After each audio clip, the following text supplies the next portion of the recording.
আলাইকুম everyone, welcome back to my new another video. সবাই কেমন আছেন? আশা করছি ভালোই আছেন। আমার ফোন এতটাই কাঁপতেছিল যে আমার বোন কেঁদে দিয়েছে, না মানে হেসে দিয়েছে।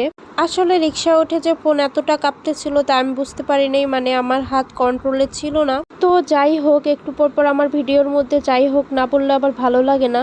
এবার হচ্ছে আমরা চলে যাচ্ছি কোথায় যাব, আসলে আমরা একটু ব্যাংকে যাচ্ছি আম্মুর সাথে। তো এখানে এসে এইখান থেকে ফাজলামি করতেছিলাম আমি আর আমার বোন। আমি বলতেছিলাম আমাকে একটু ভিডিও নিয়ে দিতে, তো এর মধ্যে দেখি একদল মানুষ তাকিয়ে আছে, মানে কি একটা অবস্থা, ভিডিও করতে দেখলেই কেউ না কেউ তাকিয়ে থাকবে। তো এরপর হচ্ছে ওই দিক দিয়ে চলে যাই, আর যেখানে একটু গাছপালা ফুল দেখি ওইখানেই কেমন যেন ছবি তুলতে ইচ্ছে করে। তো আমার বোন কিন্তু এখানে ছবি তোলার জন্য বসে পড়েছে।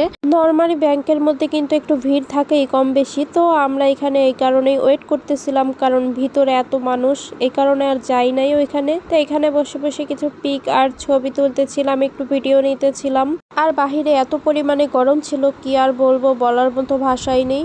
এমনিতেও সবাই জানেন যে কতটা গরম, এর মধ্যে আবার হিজাব পরে বসেছিলাম, এই কারণে আমার মাথাটাই পুরো গরম হয়ে গিয়েছিল। তো এরপর আমি একটু ভিতরে গিয়ে দেখলাম যে আম্মুর কাজ হয়েছে কিনা। তো এরপর কিন্তু আম্মুর কাজ হয়ে গেছে। এখন আমরা হচ্ছে চলে যাব মার্কেটে, কারণ ও একটা বোরকা কিনবে আর আমার একটু টুকটাক জিনিস কিনা লাগবে। তো এরপর ঢুকতে না ঢুকতেই কিন্তু আমার অনেক ড্রেস পছন্দ হয়ে যায়। এটা কিন্তু স্বাভাবিক, কারণ যে কোনো মেয়েদেরই কিন্তু ড্রেস অনেক বেশি পছন্দ আমার মতে। তবে সত্যি বলতে আমার এত বেশি জামা কাপড় হয়ে গেছে যে আমার রাখার মতো কোনো আর জায়গায় পাচ্ছি না। আমি বেশিরভাগ সময় কিন্তু হিজাব পরে থাকি, তবে আমার হিজাব খুবই কম। এরপর এদিকে ওদিকে মন না দিয়ে সরাসরি বোরকার দোকানে যাচ্ছিলাম, কারণ হাতে এত বেশি টাইম নাই, আম্মুর আবার যেয়ে রান্না করতে হবে এই কারণে। তবে এখনো কিন্তু অনেকগুলো দোকানই খুলে নাই, কারণ ঈদের ছুটির কারণেই হয়তো অনেকে এখনো বাড়ি থেকে আসে নাই এই কারণে। তো এরপর হচ্ছে এই শুরুর দোকান থেকে বোরকা দেখতে দেখতে চলে গেলাম। আমার কাছে কিন্তু এই কালো বোরকাটা অনেক বেশি ভালো লেগেছে। যত বোরকার কালারই হোক না কেন, বেশিরভাগ কিন্তু কালো কালার বোরকাটাই বেশি চলে। তো এরপর আমার আম্মু কিন্তু ওকে বলেছিল কালো কালারের বোরকাটা নিতে, তবে ওর হচ্ছে প্রিন্টের বোরকা দেখে খুব ভালো লাগতেছিল, আর আমার এই কালো বোরকাটা অনেক বেশি ভালো লাগতেছিল, কেন জানি না, কারণ আমার বোন আর আম্মুর নাকি একটুও ভালো লাগে নাই এই বোরকাটা। তবে বর্তমানে কিন্তু প্রিন্টের বোরকাগুলো অনেক চলতেছে ইদানিং, আমি কিন্তু প্রায় অনেক মানুষদেরই পরতে দেখেছি। তো এই কারণে ও হচ্ছে বায়না ধরেছে ওর নাকি প্রিন্টের বোরকাই লাগবে। আমি চাইছিলাম এই ধরনের একটা বোরকা নিয়ে যাব, তবে হ্যাঁ, এটা আমি পরের ভিডিওর মধ্যে দেখাবো, কারণ একটা আপু হচ্ছে ওই বোরকাটা পরেছে, তারকে আমি ভিডিও করিনি, কারণ একজন মহিলা মানুষ, তাকে আমি কেনই বা ভিডিও করব। সত্যি বলতে উনি পড়ছিল যখন, তখন কিন্তু একটু ভালো লাগে নাই, কেমন যেন কুচিগুলার কারণে মানে কোনো কিছুই বোঝা যাচ্ছিল না, উল্টা আরো অনেক মোটা মোটা লাগতেছিল। তো এর মধ্যে আমার ওই চিন্তাটা বাদ দিয়ে দিলাম, আমি আর ওই বোরকাগুলো দেখিও নাই। তো আমার বোন কিন্তু এখানে চলে এসেছে, ওর প্রিন্টের বোরকা দেখতে দেখতে ও কিন্তু পরেও নিয়েছে।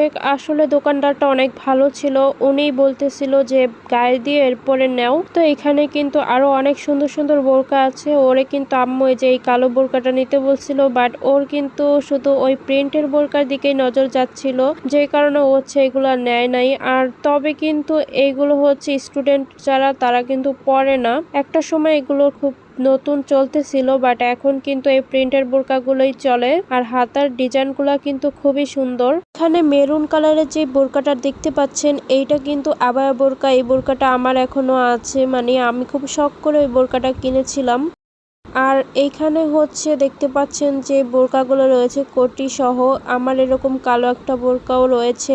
আমার প্রায় সব বোরকাই হচ্ছে ব্লু আর ব্ল্যাক কালারের। তো এরপর দেখুন ও হচ্ছে এই কালো বোরকাটা পছন্দ করেছে, বাট এই কালো বোরকাটা আমার কাছে একটু ভালো লাগে নাই। আর এইখানের সবগুলো বোরকায় প্রায় 2200-2500 এরকম দাম চাচ্ছিল, তবে হ্যাঁ, কিছুটা কমিয়ে হয়তো নেওয়া যেত, একদম যেই দাম বলে ওই দামেই কিন্তু রাখে না। তো আমরা হচ্ছে এইখানে বোরকাগুলো এত বেশি সফট ছিল যে বারবার শুধু ধরতেছিলাম এভাবে। সব দোকান ঘুরে ফিরে কিন্তু লাস্টে এই প্রিন্টের বোরকাটাই নিয়ে চলে আসে। তো আমি হচ্ছে একটু দেখতেছিলাম আসলে কেমন লাগে। তো বোরকা কেনার শেষে আমরা একটু তিনতলায় চলে যাই কসমেটিক্সের দোকানে, ও এখান থেকে একটু মাস্কারা দেখতেছিল। তো ওর মাস্কারা কেনার পরে আমি আবার একটা লিপস্টিক দেখতেছিলাম, তবে হ্যাঁ, এই মাস্কারাটা খোলার পরে আমি একটু হাতে লাগিয়েছিলাম, তখন তখন দেখি যে হাতে লাগতেছিল না এবং ওও লাগাইতেছিল। তবে এইগুলো তো হচ্ছে চোখের পাপড়ির মধ্যে লাগে, তবে আমরা হচ্ছে হাতে লাগাইতেছিলাম এই কারণে লাগতেছিল না। পরে হচ্ছে ভাইয়া হচ্ছে তার হাতের যে লোমগুলো আছে ওইখানে লাগিয়ে দেখাইছে। তো এখান থেকে আমি একটা লিপস্টিক উঠাইছিলাম, কালারটা উপর থেকে খুবই সুন্দর লাগতেছিল, তবে যখন খুলি এরপর দেখি খুবই বিশ্রী একটা কালার আমি বের করেছি। তো এখানে আমি আমার বোনকে একটু বললাম এই আমার হাতে লাগায়া দাও দেখি কি কালার এটা।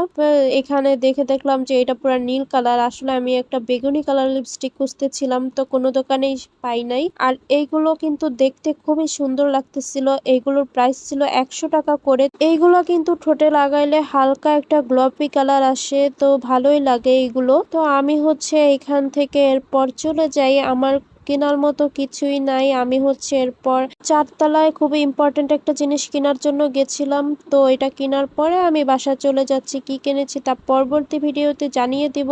আর ভিডিওটা ভালো লাগলে অবশ্যই সাবস্ক্রাইব করবেন চ্যানেলটা, আর অবশ্যই আমার পেজটায় ফলো দিয়ে রাখবেন, লাইক কমেন্ট করবেন, আপনাদের মতামত কিন্তু অবশ্যই জানাবেন। সবাই ভালো থাকবেন, আল্লাহ হাফেজ।